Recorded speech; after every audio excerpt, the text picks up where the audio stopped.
How are you? Today I speak about David Copperfield. I'm so sorry. I have an exams, so I can't offer the time. So I'm sorry. Inshallah, I will be completed after 2 weeks or 3 weeks. And I said that it will be 2022, but I'm sorry I'm late. I know I'm late, but believe me, I will continue in the vacation. Inshallah in 16/1/2023. So we will complete. Yes, I don't. I will not delete the channel. I will complete. Please today. That the last. Give me last chance. I'm so sorry. Okay. Today we speak about the David Copperfield childhood. I was born at Blunderstone in Suffolk, in the east of England, and was given my poor father's name. David Copperfield. Sadly, he never saw me. He was much older than my mother when they married and died 6 months before I was born. My father's death made my beautiful young mother very unhappy, and she knew she would find a life extremely difficult with a new baby and no husband. The richest and the most important person in our family was my father's aunt, Miss Betsy Trotwood. She had in fact been married once to a handsome young husband, but because he demanded money from her and sometimes beat her, she decided they should separate. He went abroad, and soon news came of his death.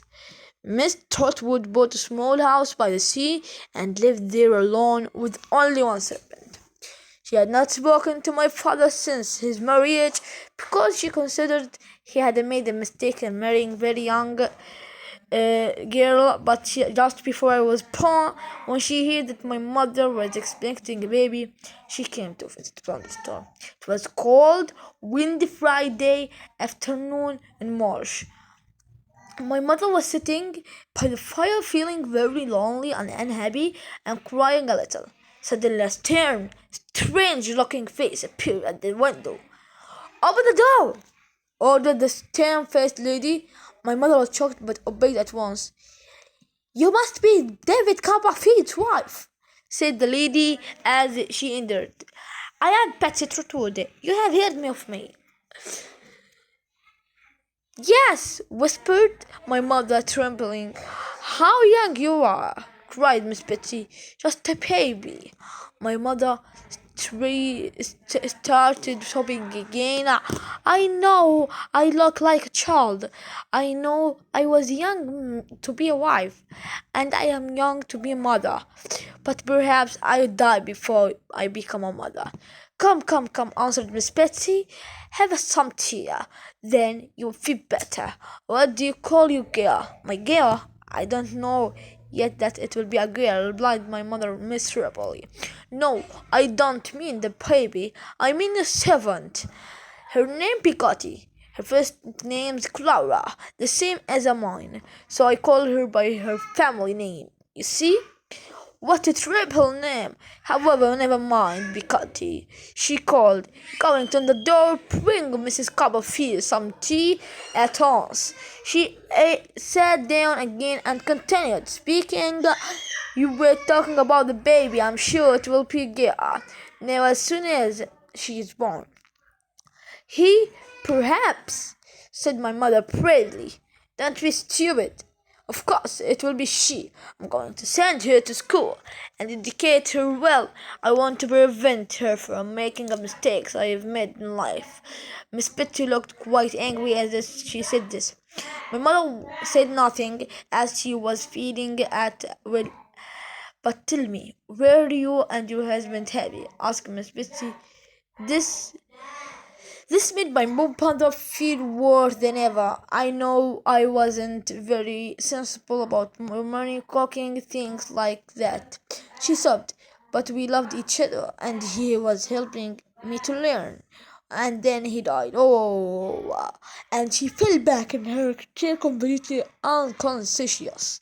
Because came in just and then with the tea realized how serious the situation was and took my mother upstairs to bed. The doctor arrived soon afterwards and I stayed all evening to take care of his patient. About midnight, he came downstairs to the sitting room where Miss Betsy was waiting impatiently. Well, doctor, what is the news? How is she? The young mother is quite comfortable, madam, replied the doctor politely. But she, the baby, how is she? Cried Miss Betsy. The doctor looked strange at Miss Betsy. It's a boy, madam, he replied. Miss Betsy said nothing, but was tricked out of the house and never came back. Disconfident. That was how I was born. My early childhood was extremely happy, as my beautiful mother and kind Bigody took care of me. But when I was about 8, a shadow passed over my happiness. Gentleman. My mother often went out walking in the best clothes with a gentleman called Mr. Martin. He had a black hair, a big black moustache, and an unpleasant smile, and seemed to be very fond of my mother. But I knew that Bigode did not like him. A few months later, Bigode told me my mother was going to have a short holidays with some friends. Meanwhile, Bigoti and I would go to stay with her brother Daniel in Yarmouth, on the east of coast, for 2 weeks. I was very excited when we climbed into the coast. Although it was a sad saying goodbye to my mother, Mr. Mutton was at her shoulder waving goodbye as the driver called to his horse and we drove out the village. When we got down from the cars in Yarmouth after our journey, Bigody said, "That's the house, Mr. David." I looked all around but could only see old sheep on the sand. Is that's brother's house? I asked in delight, and when we reached I saw it had doors and windows and chimney just like a real house. I couldn't imagine a nicer place to live. Everything was clean and tidy and small of fish. Now I was introduced to a Bigotti family. There was Daniel Bigotti. I'm sorry. A kind old man,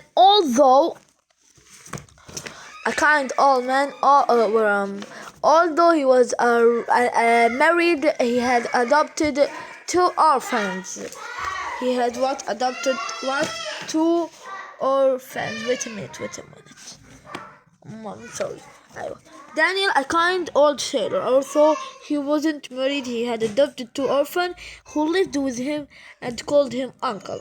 Ham Bigotti was a large young man with a gentle smile, and Emily was beautiful, blue-eyed little girl. They are all welcomed Bigotti and me warmly. I spent wonderfully happy 2 weeks there, playing all day on the beach with Emily and sleeping in my own little bed on the ship. I am sure I would love in the little Emily in my childish way. I cried bitterly when we say goodbye at the end of the holiday. But on the way to home, Blunderstone Bigotti looked at me very wordily. Mr. David, my dear, she said suddenly in trembling voice, I must tell you,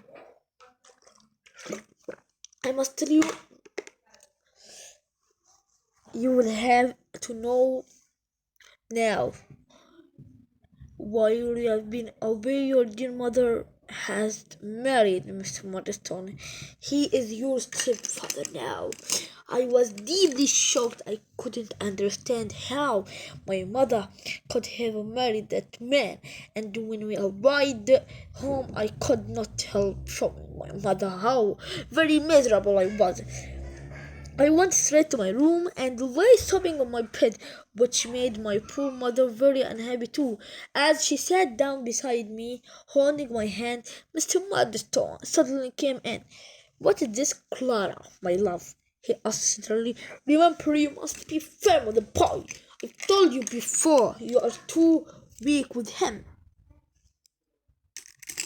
Oh, yes, Edward, I am afraid you are right. My mother replied quickly. I'm very sorry. I try to be firmer with him. And when she left the room, Mr. Murdstone whispered angrily to me, David, do you know what I will do if you don't obey me? I will beat you like a dog. I was still very young, and I was very frightened of him. If he had said one kind word to me, perhaps I would have liked and trusted him, and my life would have been different. Instead, I hated him for the influence he had on my dear mother, who wanted to be kind to me, but also wanted to please her new husband. The evening was dawned. Sister arrived to help my mother in the house. A tall, dark lady with a stern, frowning face.